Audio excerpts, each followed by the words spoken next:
నీకు వినబడ్డదా? ఏం ముచ్చట్నే? అదే వెంకటేశ్వరాని బిడ్డ ఉన్ను రాజుగారి కొడుకు ప్రేమించుకుంటున్నట కదనే. నిజమేనాయే?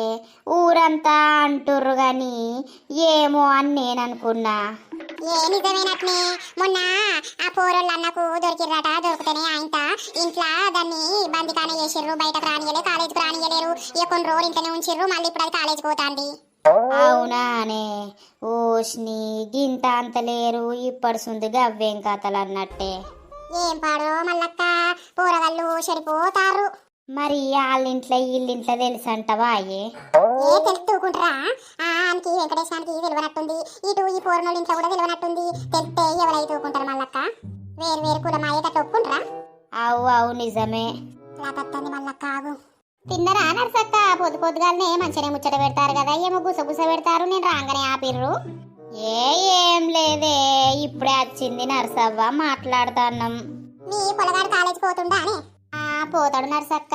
ఏమైంది గిట్లా అడుగుతారు? ఎన్నెళ్ళేంది? అవునే పోరి, నీకు ఊగి ముచ్చట తెలుసాయే?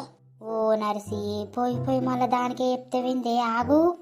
ఏం కాదు మల్లక్క, నువ్వు ఆగు. ఏమైంది నర్సక్క? చెప్పు. అదే మీ పోరడును గజున్ను ప్రేమించుకుంటున్నారట కానీ. ఏంది నర్సక్క, నువ్వు అనేది నిజమేనా? అవునే పోరి, ఊరంతా తెలుసు, మీకు తెలియదా అని? ఏ ఊకో నర్సక్క, మా పోరడు గసంటోడు కాదు అని. అరే ఇద్దరు ఒకటే బడాయే, ఒకటే కాలేజాయే, బల్ల నుండే షురువైందట్నే.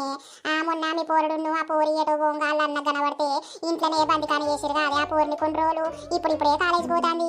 మొన్న మీ పోరడు ఆడ దించిపోంగా కూడా నేను చూసిన్నే.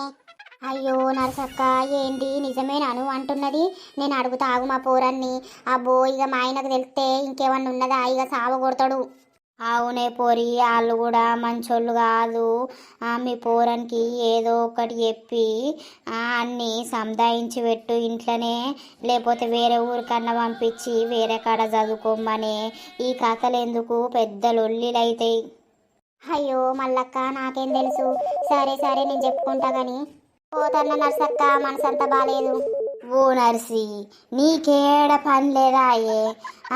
పోయి దానికే చెప్తివి. అది ఇప్పుడు ఇంట్లో ఆ పోరన్ని ఏమంటుందో, ఆ పోరడు నీతోటి ఎవరు అన్నారంటే